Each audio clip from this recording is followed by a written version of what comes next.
Une visite apostolique, c'est différent de la visite pastorale. La visite pastorale, c'est l'évêque du coin qui fait sa visite tous les ans, tous les 2 ans, des églises de son diocèse. La visite apostolique, c'est une espèce d'inspecteur général envoyé par le Vatican qui, lui, vient de l'extérieur, qui n'est pas du diocèse et qui inspecte toutes les églises dans leurs détails, mais pas seulement l'église en tant que telle, mais aussi la démographie, les rituels des populations, toutes sortes de conflits. Enfin, il essaye de rassembler un maximum d'informations. Donc, si vous voulez, c'est envoyé par le pape, c'est rare, puisqu'on en a 4 pour ce qu'on appelle les temps modernes, 16e, 18e siècle, et ça a beaucoup d'intérêt, évidemment.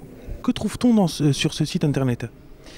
Ce site internet, si vous voulez, il rassemble des informations qui ont beaucoup de qualité parce qu'elles sont unifiées, c'est-à-dire qu'il y a sur la Corse, à gauche, à droite, des sources, des archives, mais là, on a tout un ensemble pour toute la Corse qui est rassemblé dans 4 visites 16e, 17e, 18e siècle.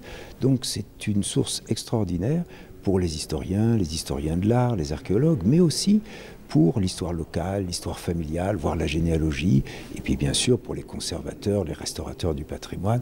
Si vous voulez, c'est une source polyvalente. Alors ça représente combien d'écrits, combien d'informations ces visites? C'est énorme. Rien que pour la Balagne, par exemple, c'est-à-dire les 36 communes de Balagne, ça représente 1000 pages. 1000 pages de texte, latin à gauche, français à droite. On a établi la transcription et la traduction pour les communes de Balagne parce que c'est le pays de Balagne qui a financé cette opération.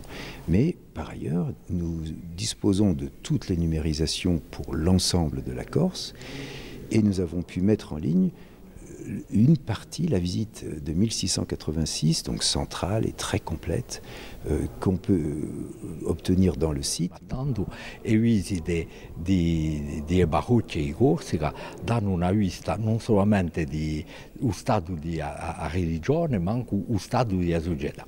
La forza principale dal punto di vista religioso, sociale, economica, per l'istruzione di radio, l'istruzione dei giovani, imparano a leggere e a scrivere, era a Aegia. E dunque chi faceva la storia di Aegia poi aveva la storia dell'arte, per esempio, dell'architettura, di cose, i quadri che leggevano di Aegia, la storia della musica, la storia dunque della scuola, la storia dell'aiuto, perché c'era questa cosa, l'aiuto ai Bori quando lui c'era a fame negra, certe volte accadeva sempre, i soccorsi che si facevano, e i monti di pietà, dunque, e poi hanno pigliato presto qualche soldo, e tutta la vita sociale, una delle forze principali della vita sociale era Aegia.